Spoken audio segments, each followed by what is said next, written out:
2024 సార్వత్రిక ఎన్నికల్లో ఎన్డీఏ కూటమి ప్రభంజనాన్ని తట్టుకొని గెలుపొందినటువంటి వైసీపీ ఎమ్మెల్యేల జాబితాను ఒకసారి చూద్దాం. విశాఖ జిల్లా అరకు నియోజకవర్గం నుంచి రేగం మత్స్యలింగం గారు 31,877 ఓట్ల మెజారిటీతోటి గెలుపొందారు. పాడేరు నియోజకవర్గం నుంచి ఎం విశ్వేశ్వరరాజు గారు 19,338 ఓట్ల మెజారిటీతోటి గెలుపొందారు. విశాఖ జిల్లాలో గెలుపొందినటువంటి ఈ రెండు నియోజకవర్గాలు కూడా ఎస్టీ రిజర్వ్డ్ నియోజకవర్గాలు. ఇక ప్రకాశం జిల్లా చూస్తే ప్రకాశం జిల్లా ఎర్రగొండపాలెం నియోజకవర్గం నుంచి తాడిపత్రి చంద్రశేఖర్ గారు 5,200 ఓట్ల మెజారిటీతోటి గెలుపొందారు.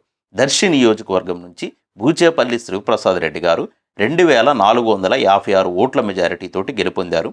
ప్రకాశం జిల్లాలో గెలుపొందినటువంటి ఈ రెండు నియోజకవర్గాల్లో ఒకటి ఎస్సీ రిజర్వ్డ్ నియోజకవర్గం. ఇక కడప జిల్లాను మనం చూస్తే బద్వేల్ నియోజకవర్గం నుంచి దాసరి సుధా గారు 18,567 ఓట్ల మెజారిటీతోటి గెలుపొందారు. రాజంపేట నియోజకవర్గం నుంచి ఆగేపాటి అమర్నాథ్ రెడ్డి గారు 7,016 ఓట్ల మెజారిటీతోటి గెలుపొందారు. పులివెందుల నియోజకవర్గం నుంచి వైఎస్ జగన్మోహన్ రెడ్డి గారు 61,687 ఓట్ల మెజారిటీతోటి గెలుపొందారు. కడప జిల్లాలో గెలుపొందినటువంటి ఈ మూడు నియోజకవర్గంలో బద్వేల్ నియోజకవర్గం ఎస్సీ రిజర్వ్డ్ నియోజకవర్గం. ఇక చిత్తూరు జిల్లా తంబాలపల్లె నియోజకవర్గం నుంచి ద్వారకానాథ్ రెడ్డి గారు 10,103 ఓట్ల మెజారిటీతోటి గెలుపొందారు.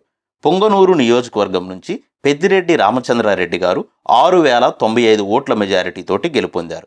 కర్నూలు జిల్లాని గమనిస్తే మంత్రాలయం నియోజకవర్గం నుంచి బాలినాగిరెడ్డి గారు 12,805 ఓట్ల మెజారిటీతోటి గెలుపొందారు. ఆలూరు నియోజకవర్గం నుంచి విరూపాక్ష గారు 2,831 ఓట్ల మెజారిటీతోటి గెలుపొందినట్లుగా మనం చూస్తున్నాం.